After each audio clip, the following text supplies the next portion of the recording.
Assalamualaikum warahmatullahi wabarakatuh. Selamat pagi anak-anakku, siswa-siswi SD kelas 6 dimanapun kalian berada, khususnya siswa-siswi kelas 6 SDN Mekarsari 09. Kita bertemu lagi di pembelajaran secara online atau pembelajaran jarak jauh atau belajar dari rumah atau belajar daring atau apapun namanya. Hari ini kita akan belajar tentang tema 1, subtema 1. Kemarin kita sudah melakukan pembelajaran 1. Hari ini pembelajaran 2. Rencana saya dilanjutkan dengan pembelajaran 2, 3, dan 4. Oke, sebelum kita mulai pembelajaran pada pagi hari ini, kita berdoa dulu agar dalam belajar kita selalu dilindungi oleh Allah Subhanahu wa Ta'ala, Tuhan Yang Maha Esa. Oke, seluruhnya berdoa dalam hati, berdoa menurut agama dan kepercayaan masing-masing. Berdoa mulai.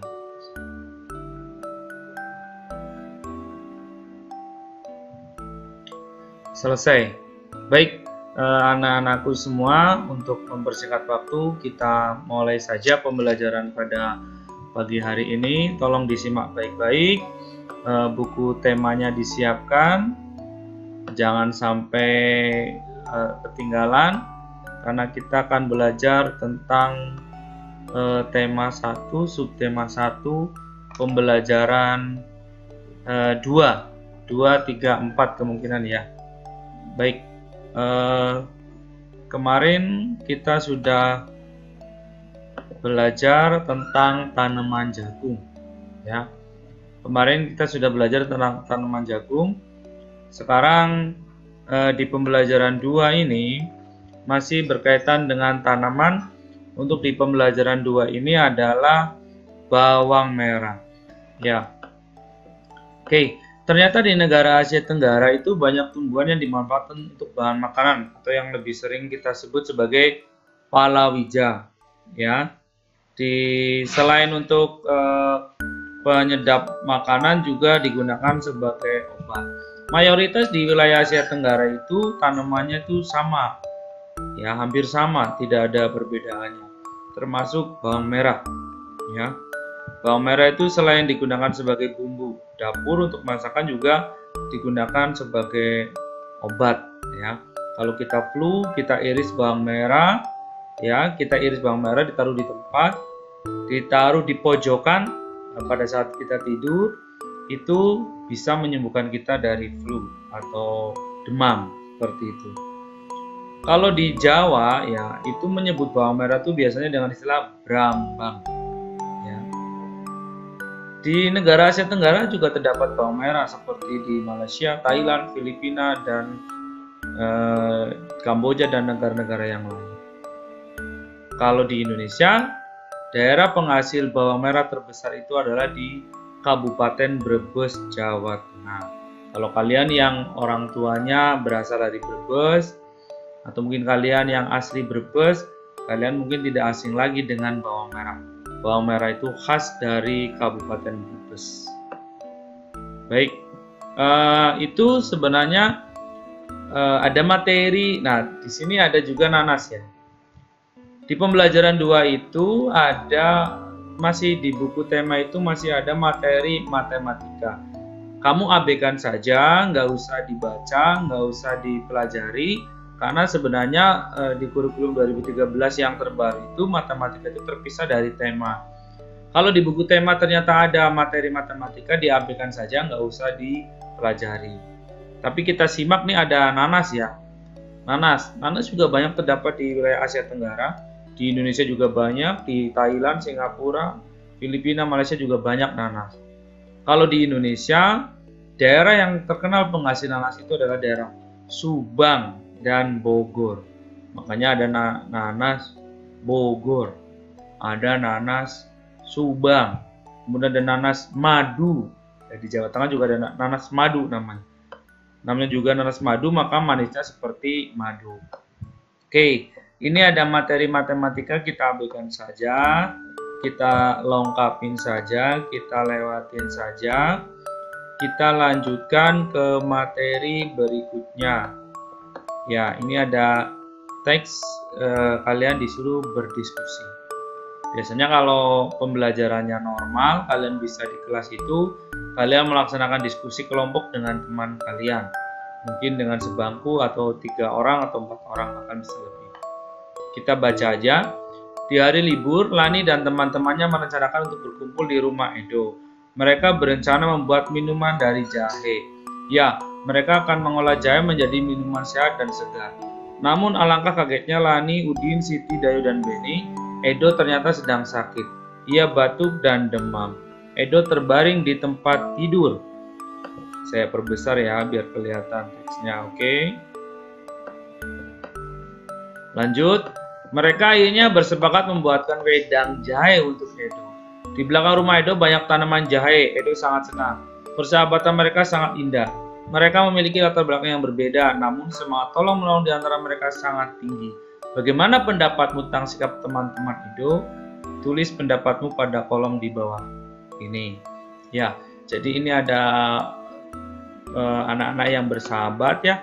Ada Lani, Udin, Siti, Dayu, Beni, dan Edo. Mereka akan melakukan pertemuan sambil membuat minuman jahe. Ternyata teman mereka Edo sedang sakit. Dan di teks ini menggambarkan bahwa mereka kemudian membuat wedang jahe untuk diberikan kepada Edo. Ya, saat ini memang sedang di musim atau di masa pandemik ini, minuman jahe banyak digemari oleh masyarakat. Kenapa? Karena katanya jahe itu banyak mengandung antioksidan ya, yang dapat melawan segala macam penyakit dan dapat meningkatkan imunitas tubuh, imun dari tubuh. Makanya banyak orang yang mengkonsumsi jahe di air-air ini.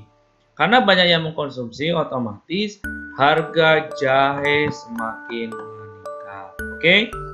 Itu. Nah, kalau pembelajaran kalian di kelas, kalian biasanya suruh berdiskusi untuk menanggapi perilaku teman-teman Edo dari cerita tersebut. Nah, tapi mungkin kita tidak perlu ya. Kalian bisa temukan sendiri. Yang jelas sikap teman-teman Edo sangat baik ya. Ketika Edo sedang sakit, Edo membantu teman-temannya agar sembuh dari sakit. Oke, ya, kalian paham ya? Jadi kalian juga sama dengan teman. Ketika ada teman sakit, dibesuk ya. Bawakan makanan kesukaannya, atau syukur-syukur kalian bawakan minuman yang bisa menyembuhkan sakit teman kalian. Baik, nanti kalau ada hal yang mau ditanyakan, boleh silakan kalian tuliskan pertanyaannya di kolom komentar. Nanti Pak Guru jawab ya. Baik, dari cerita teman Edo tadi, kita bisa menyimpulkan sikap atau nilai-nilai yang dilaksanakan teman Edo sesuai dengan sila dalam Pancasila. Oke, kalian masih ingat atau masih hafal bunyi dari Pancasila? Ayo, siapa yang sudah lupa?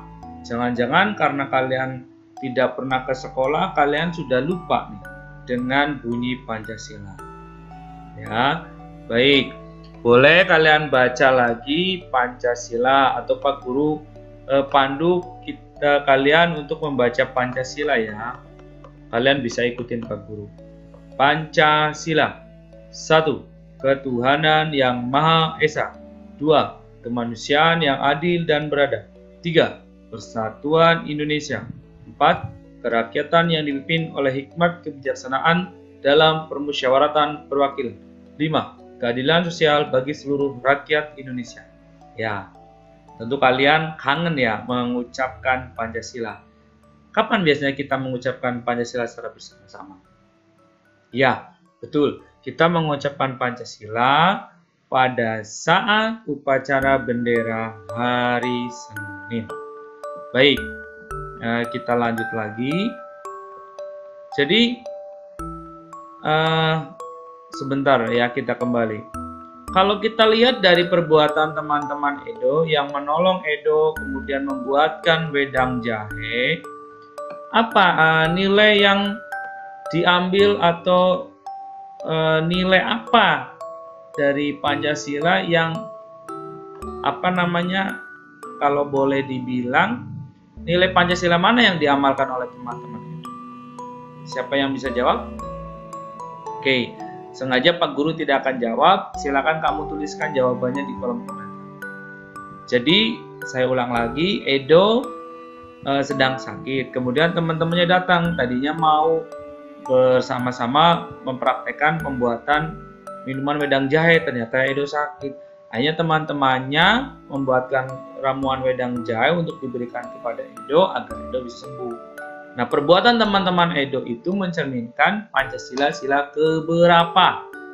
Ya, Pak Guru tidak akan jawab di sini. Silakan kalian jawab sendiri, disampaikan jawaban dituliskan di kolom komentar. Oke, jelas ya. Baik, kita lanjut. Nah, ini kalian disuruh diskusi kelompok. Diskusikan nilai-nilai yang terkandung dalam sila Pancasila berikut. Oke. Nah, ini tugas buat kalian ya.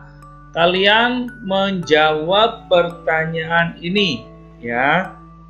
Diskusikan nilai yang terkandung dalam sila Pancasila berikut. Nilai-nilai sila ketuhanan yang Maha Esa itu bagaimana? Kemanusiaannya adil dan beradab itu bagaimana?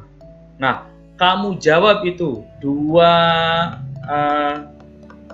soal ini ya. Kamu disuruh mencari nilai-nilai sila ketuhanan yang Maha Esa dan nilai-nilai yang terkandung dalam kemanusiaan yang adil dan beradab. Kamu jawab, kamu kerjakan, lalu jawaban kalian silakan diserahkan ke guru masing-masing. Ya, oke. Ini tugas individu ya, harusnya kelompok, tapi karena belajar dari rumah makanya sendiri-sendiri, bukan kelompok.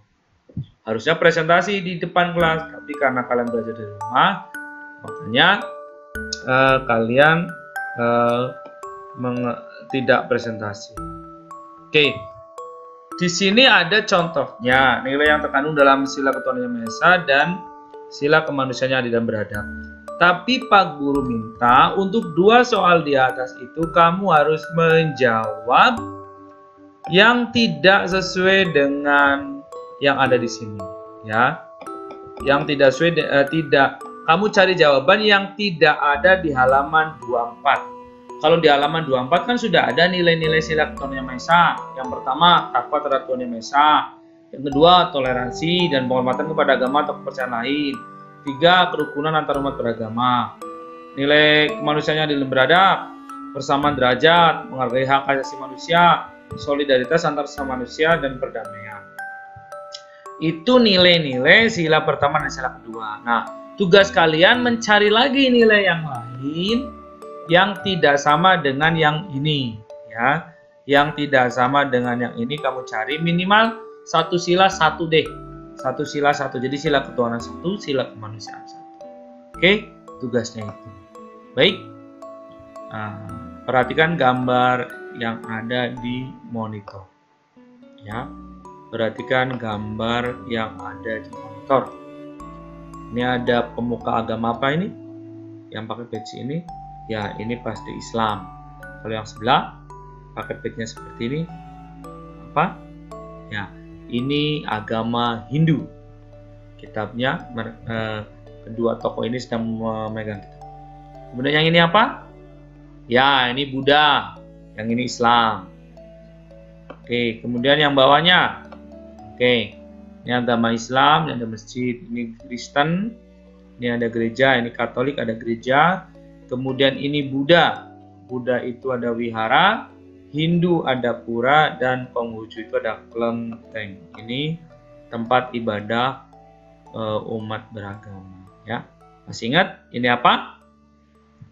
Ini apa? Ini apa? Apa?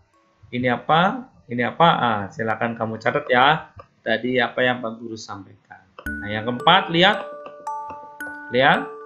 Ada rombongan anak ya yang sedang menengok pembesuk teman yang sakit. Dan ini ada juga di sekolah belajar bersama. Oke. Baik. Yang keenam, lihat. Ya, ini ada anak yang menolong teman yang jatuh. Ini ada dua orang anak, yang satu tunjuk tangan. Kegiatan di mana nih kira-kira? Ya, tentunya di kelas ya. Kemudian ini, ada anak yang pamitan dengan orang tuanya, dengan ibunya. Oke, dari gambar-gambar tersebut, gambar di atas, nah, kalian disuruh mengidentifikasi. Nah, ini sama juga. Ya, oke. Nah, silahkan kalian isi. Nah, yang mana yang sesuai dengan dari gambar yang ini nih, dari gambar yang tadi ya. Mana kelewatan. Dari gambar yang ini 1, 2, 3, 4, 5, 6, 7, 8. Masukkan mana yang termasuk, itu semuanya perbuatan yang bagus. Tapi mana yang termasuk perilaku sila pertama, mana yang termasuk perilaku sila kedua. Nah, ini juga tugas kalian di rumah. Nah, buat tabel seperti ini di kertas HVS, lalu kamu isi. Digabung dengan yang tadi tidak apa-apa. Yang tugas pertama tadi, silakan nanti dikumpulkan ke guru kelas masing-masing. Oke? Itu ini tidak usah, kita udah cukup yang tadi tugasnya. Oke.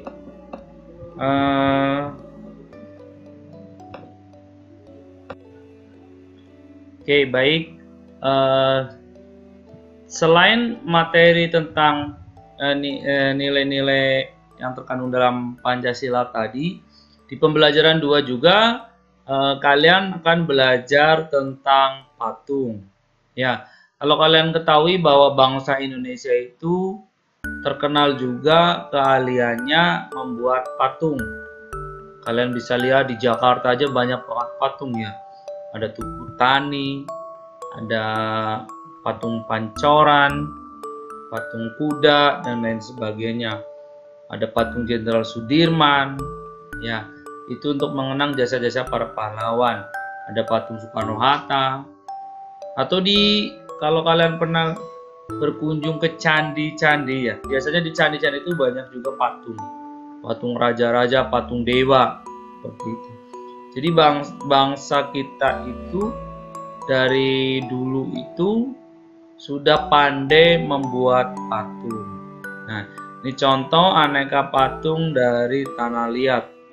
Ini patung dari daerah Kasongan. Ya, Kasongan itu kalau tidak salah di Yogyakarta. Ya, baik. Ini ada soal-soal tentang patung. Kalian tidak usah jawab, tidak apa-apa, kita lewatin saja.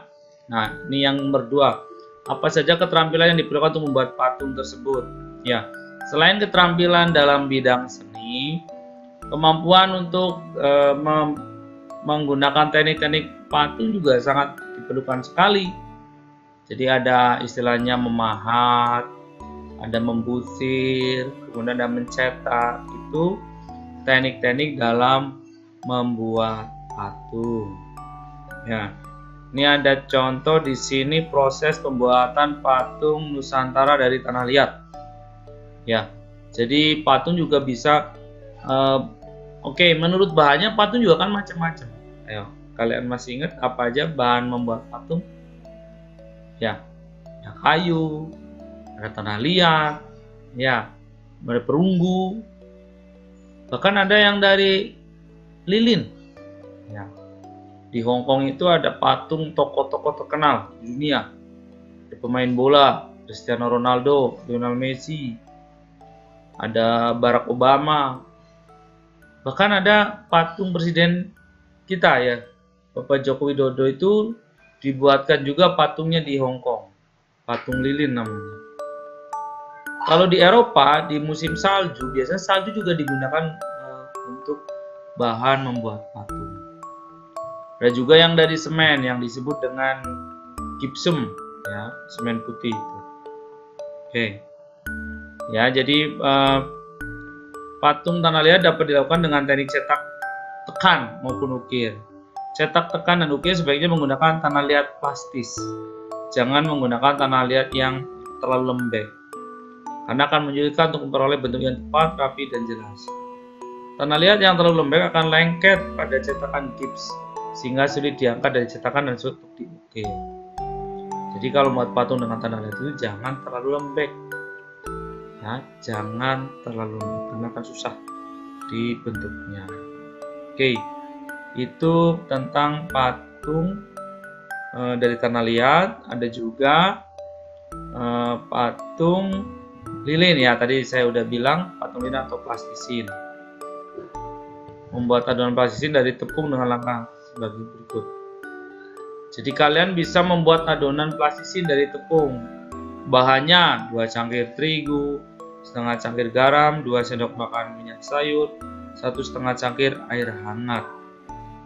Pewarna makanannya, caranya kalian baca sendiri ya. Nah, ini nanti dikembalikan ke guru masing-masing, ataukah apa kalian akan mempraktekkan membuatnya atau tidak, itu kembali diserahkan ke guru masing-masing. Tapi kalau kalian memang mau mempraktekkan sendiri, silahkan membuat adonan dari tepung, ya. Tentunya adonan tersebut digunakan untuk membuat patung, ya. Oke. Kamu disuruh di sini mempraktekkan membuat patung dengan adonan yang telah kamu buat. Baiklah, anak-anak, itu tadi materi pembelajaran kedua. Jadi kalau kita review tadi ada tentang tanaman bawang merah, ya. Di Indonesia yang terkenal dari bawang merah itu adalah Brebes. Kita lihat, kita review kembali. Kemudian ada tadi nanas, ya, ini nanasnya. Ini tadi bawang merah, ya, bisa buat bumbu dapur, bisa buat obat. Kemudian ada nanas, ini bisa buat jus atau bisa juga buat dodol, ya. Kemudian tadi kita sudah membahas tentang nilai-nilai, ya, nilai-nilai dari Pancasila, dicontohkan dengan Edo dan teman-temannya. Kemudian ini masih sama Pancasila, ini buat tugas kamu di rumah. Kemudian tentang membuat patung. Oke, saya rasa cukup untuk pembelajaran pertama.